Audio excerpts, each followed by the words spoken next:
What? What?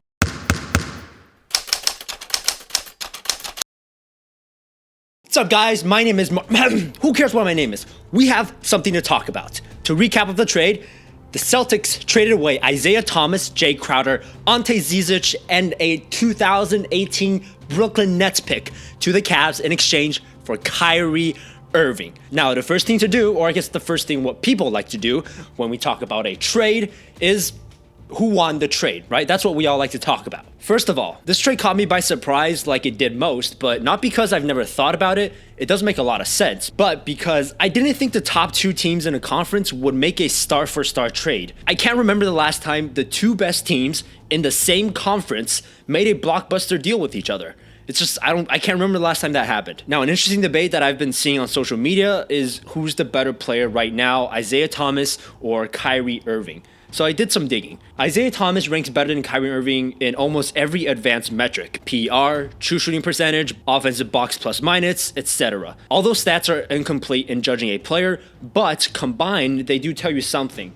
But you could also argue that if Kyrie Irving were put in the same situation as Isaiah, he would have put up comparable numbers. Very fair. So who you think is better right now is a debate, but there's no question that Kyrie is a lot more valuable. He's 4 years younger, has one more year on his contract than Isaiah does, and has room to grow as a player, whereas Isaiah Thomas has definitely already hit his peak. Let's first talk about what this means for the Celtics. In terms of this next season, the Celtics are more or less break even.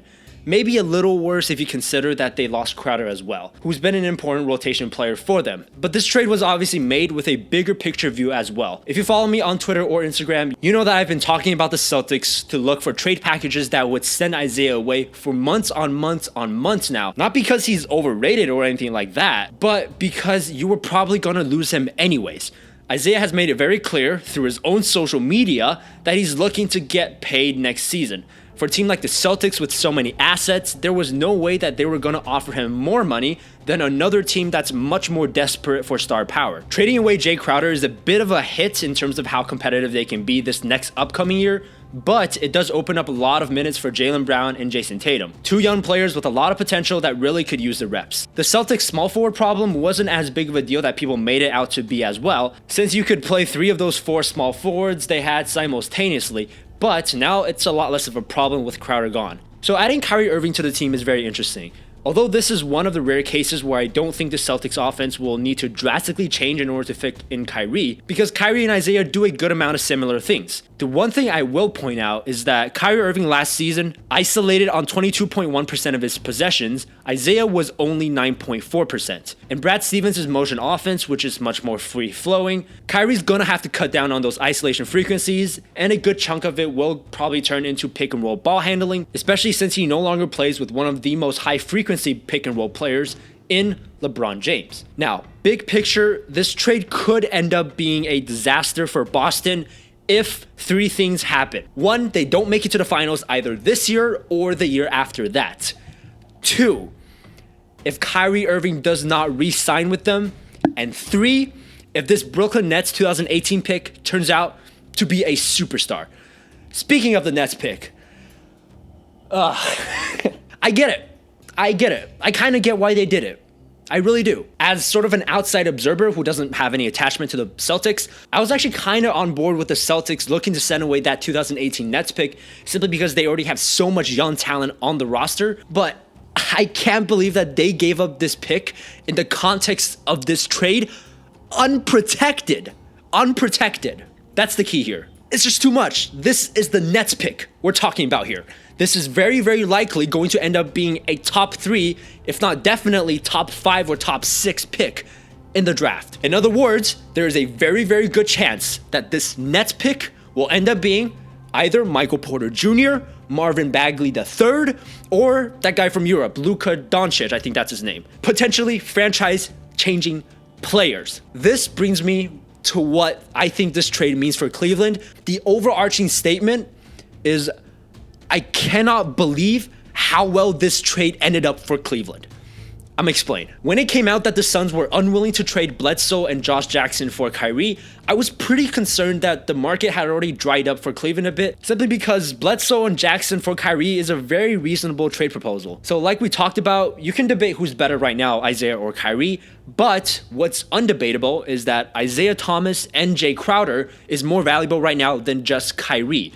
In Crowder, you're getting the exact player that the Cavs need. Good three-point shooter, can defend multiple positions, another body you can throw onto Kevin Durant, and a player who doesn't need the ball to be effective. Also, by replacing Kyrie Irving with another star point guard, the Cavs can now make Derrick Rose the best sixth man in the league. And I know I'm going to get some diehard D-Rose fan in the comments being like, oh, D-Rose should be starting. No, D-Rose should not be starting. Not because J.R. Smith and Jay Crowder are better than him, but because basketball is not played in a vacuum. Fit matters. When you already have Isaiah Thomas and LeBron James, two incredible scorers who need the ball in their hands to be at maximum effectiveness, what you don't need is another player who doesn't shoot threes and doesn't defend. But, like I said, this makes Derrick Rose probably the best sixth man in the league. And it's honestly the perfect role for him to play on a championship contending team. And it makes their bench really good. Let's say they choose to start Isaiah, JR, LeBron, Love, and Thompson. Their bench as of right now is D. Rose,